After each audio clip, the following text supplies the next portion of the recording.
जैसे 2018 में स्त्री की एंडिंग देखने के बाद बहुत सारे सवाल मन में घूम रहे थे कि भाई श्रद्धा का जो कैरेक्टर है वो चंदेरी शहर में एक्चुअल में आया क्यों था और उसका पास्ट क्या था। वैसे ही अब स्त्री 2 को देखने के बाद काफी सारे सवाल मन में घूमते हैं। जैसे इसके पोस्ट सीन में भास्कर कौन से खून चूसने वाले वैम्पायर के बारे में बात करता है और श्रद्धा एंड में अपनी आत्मा को विकी की आत्मा के साथ जोड़ कैसे देती है और भास्कर भेड़िया बन के अचानक से एंट्री कैसे ले लेता है वहाँ पर। एंड और भी कुछ डाउट है अक्षय कुमार और भास्कर के कैरेक्टर को लेकर। पर अच्छी बात यह है कि पहले पार्ट के सारे सवालों के काफी हद तक जवाब मिल चुके हैं। आई मीन श्रद्धा के कैरेक्टर का पास्ट क्या था और वो कैसे इस चंदेरी शहर और स्त्री से कनेक्टेड थी, ये सारी बातें तो पता चल गई। पर जैसा मैंने कहा स्त्री 2 इस हॉरर कॉमेडी यूनिवर्स की काफी इंपॉर्टेंट फिल्म है क्योंकि ये इस यूनिवर्स की बाकी फिल्में जैसे भेड़िया और मुंजा को आपस में कनेक्ट करती है। एंड यही नहीं, फ्यूचर में आगे क्या क्या होने वाला है उसका भी आइडिया देती है। तो चलो इसलिए इस फिल्म को अच्छे से एक्सप्लेन करते हैं। स्त्री 2 इस यूनिवर्स की चौथी फिल्म है और इसकी स्टोरी वहीं से शुरू होती है जहाँ से इन्होंने पार्ट 1 को छोड़ा था। आई मीन स्त्री की चोटी काटने के बाद स्त्री तो वहाँ से चली जाती है, पर पास्ट में जिसने स्त्री को जान से मारकर स्त्री बनाया था वो चंदेरी में एंट्री कर लेता है और उसका मेन मोटिव है लड़कियों को मॉडर्न बनने से रोकना और स्त्री की बलि लेना। और अभी इस सरकटे की कहानी क्या है वो तो आपको पता ही होगा, जो कि चंदेरी पुराल के गायब हुए पन्नों में साफ साफ लिखी थी। तो इस सरकटे के आने के बाद विकी और उसका दोस्त उसको रोकने के लिए स्त्री को बुलाने की सोचते हैं क्योंकि स्त्री ही सरकटे से लड़ सकती है। आई मीन उनकी पुरानी दुश्मनी भी थी। एंड आपको याद होगा तो पहले पार्ट में स्त्री का एक छोटा सा अंश जना के बॉडी में रह गया था जिसकी वजह से उसे दोहरे भी आते थे। तो विकी और उसका दोस्त बिट्टू जना को ढूंढते हुए दिल्ली पहुंचते हैं। उन्हें ऐसा लगता है कि जना स्त्री को वापस बुला सकता है। एंड जना इस समय अपने कजिन भास्कर के साथ दिल्ली में रह रहा था। एंड ये वाला सीन हमने भेड़िया के पोस्ट क्रेडिट सीन में देखा भी था। खैर इसके बाद श्रद्धा भी चंदेरी शहर में वापस आ जाती है जो कि स्त्री की कटी हुई चोटी की वजह से और भी ज्यादा पावरफुल हो चुकी है। लेकिन यहाँ पर हमें एक शॉकिंग बात पता चलती है कि जब स्त्री और उसके पति को यह सरकटा मारता है तब उसकी एक छोटी सी बच्ची भी थी और वो छोटी सी बच्ची अब कोई और नहीं बल्कि श्रद्धा ही है, यानी श्रद्धा स्त्री की बेटी है। आई नो कि ये सुनने के बाद तुम्हारे मन में भी बहुत सारे सवाल घूम रहे होंगे कि भाई अगर ये उसकी बेटी है तो पहले पार्ट में स्त्री श्रद्धा को मारना क्यों चाहती थी। और सबसे बड़ा सवाल कि ये कहानी तो काफी पुराने समय की है जो कि चंदेरी पुराण में लिखी थी, तो फिर श्रद्धा की एज इतनी कम कैसे है। एंड ऐसे और भी बहुत सारे सवाल है, तो रुको यार एक एक करके सबके जवाब देता हूँ। एक्चुअली स्त्री जब मरी थी तब उसकी बेटी छोटी थी इसलिए वो श्रद्धा को पहचान नहीं पाती। एंड सबसे बड़ी शॉकिंग बात कि श्रद्धा भी अब इंसान नहीं है बल्कि वो एक आत्मा है जो काफी पहले ही मर चुकी है। अब वो मरी कैसे इसके बारे में हमें नहीं पता, नॉर्मल डेथ भी हो सकती है या फिर उसके पीछे भी कोई कहानी हो सकती है और इसीलिए उसकी एज उतनी ही है जिस एज में वो मरी थी। खैर श्रद्धा हमेशा से आत्मा ही थी, इसका हिंट हमें पहले भी दिया गया था। वो पहले पार्ट में अचानक से गायब हो जाती थी, मंदिर में भी नहीं जाती थी और ना ही प्रसाद खाती थी और वो चंदेरी में आई भी इसलिए थी ताकि वो अपनी माँ को मुक्ति दिला सके। एंड स्त्री 2 के एंडिंग में आपने देखा होगा वो विकी की आत्मा के साथ जुड़ जाती है और विकी भी चंदेरी का रक्षक है, तो हो सकता है इन फ्यूचर उसके पास भी कुछ पावर्स देखने को मिले। खैर ये तो रही श्रद्धा की कहानी, पर अभी बात करते हैं भास्कर और अक्षय कुमार के कैरेक्टर की। एंड में भास्कर सरकटे के अड्डे पर कैसे पहुंच जाता है अचानक से, ये एक बड़ा सवाल है कुछ लोगों के लिए। एक्चुअली आपने नोटिस किया होगा तो शर्त ये था कि नर नारी या जानवर कोई भी वहाँ पर नहीं जा सकता, पर जैसा तुम्हें पता है अपना भास्कर नर भेड़िया है यानी आधा नर और आधा जानवर, इसलिए वो अंदर जा पाता है। एंड अगर आपने नोटिस किया होगा तो जना ने पहले ही कहा था कि मेरे पास प्लान बी है और उसका ये प्लान बी भास्कर ही था। खैर अभी बात करते हैं इस फिल्म के 2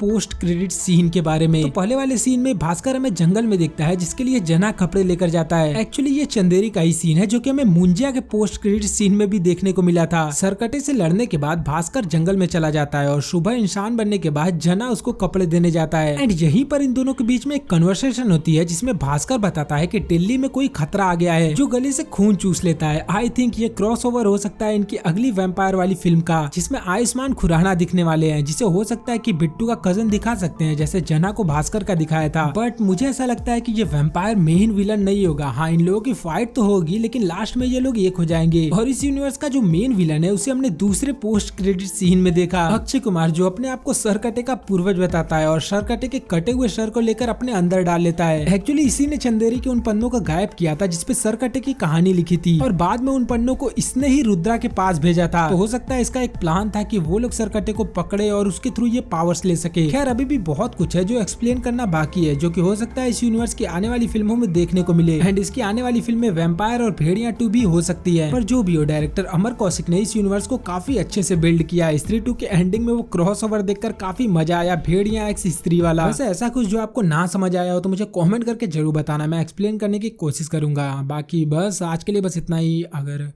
वीडियो लाइक कर देना, चैनल सब्सक्राइब कर देना और